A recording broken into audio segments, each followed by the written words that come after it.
Uh, good afternoon, y'all. I want to talk about this case out of Las Vegas, Nevada. It it's actually playing out on Law and Crime as I'm speaking. But anyways, I did find a shortened down description of the case here. With that being said, let's get it. And shout out to True Crime Diaries.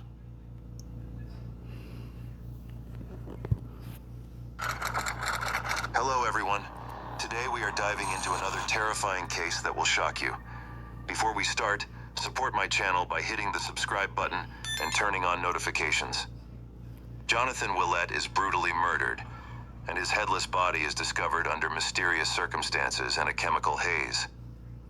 This horrific scene would unravel a disturbing tale of complex family ties and a narrative that twisted with every word from the accused. In the quiet neighborhood of Henderson, Nevada, a brutal and shocking crime would send waves through the community. On the night of August 7th, 2023, Jonathan Willett, a man known for his hard work and kind nature, was murdered under the most horrible of circumstances, decapitated by someone he once loved. The harrowing tale begins with Jonathan's mother, who made a gruesome discovery on August 7th, 2023. After noticing strange details around the house, such as the closed doggy door and the unusually quiet interior, she decided to search for her son. As she entered his downstairs bedroom, her worst nightmare unfolded. Her son's body, wrapped in blankets and bloody, lay lifeless on the bed.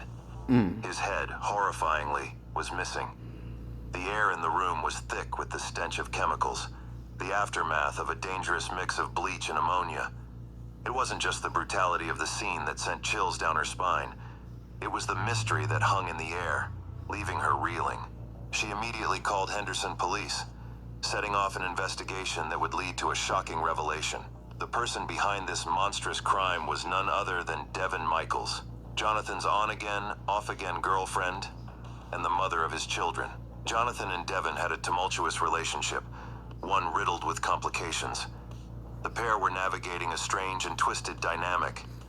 Devin Michaels, 46, also lived with Jonathan's son, Devier Willett, to whom she was married. They had tied the knot to support each other through Devin's medical issues. Now, did y'all hear that? She was a girlfriend to the dad. She was a girlfriend to the dad. Had kids with the dad. Dumped the dad and got with the son. I want y'all to get that. Let's keep going. Come on now.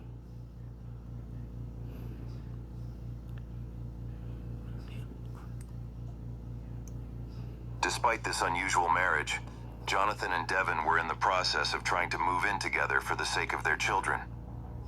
The complexities of their relationships became central to the murder investigation, adding layers to the story that seemed too bizarre to believe.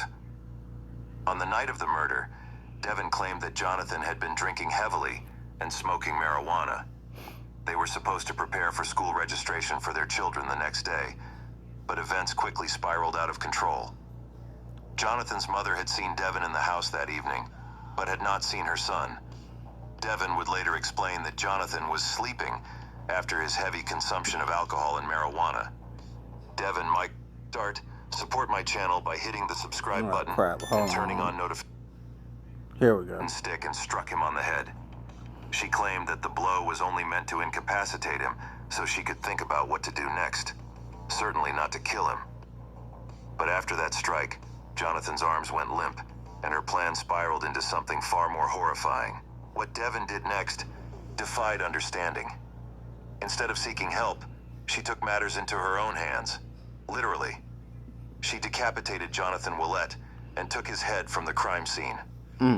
She drove the severed head from Henderson to her home in Las Vegas and threw it into a trash bin. The police suspect it was later picked up by trash services as Jonathan's head was never recovered.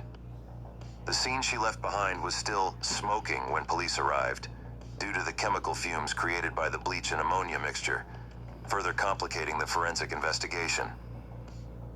The investigation moved swiftly. Police interviewed Devon multiple times, and her story changed with each retelling. She initially denied any involvement, claiming that she left Jonathan's home before the murder. However, as detectives pieced together evidence, including finding Jonathan's wallet, identification, and truck keys in her home, her lies unraveled. On August 15th, 2023, after a week of mounting evidence, Henderson police arrested Devon Michaels on charges of open murder.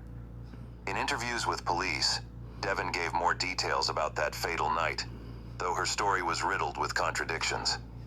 She claimed she only wanted to hurt Jonathan enough to send him to the hospital, not kill him. She also alleged that Jonathan had been abusive towards her and even accused him of inappropriate behavior involving his children. While these claims raised questions about Jonathan's character, they did little to justify the barbaric nature of the crime. As Devon faced the legal system, her defense attorneys worked on negotiating a plea deal.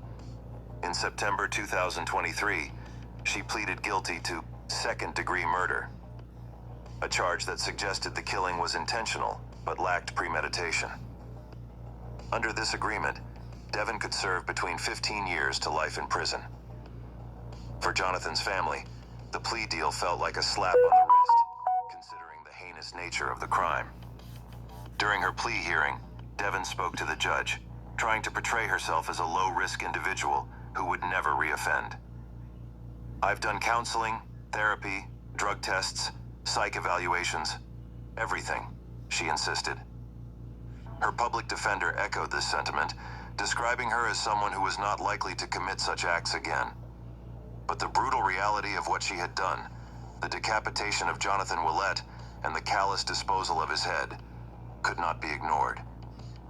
Even as Devon Michaels awaits her sentencing, set for October 31st, 2024, many questions remain. Why did she resort to such an extreme act?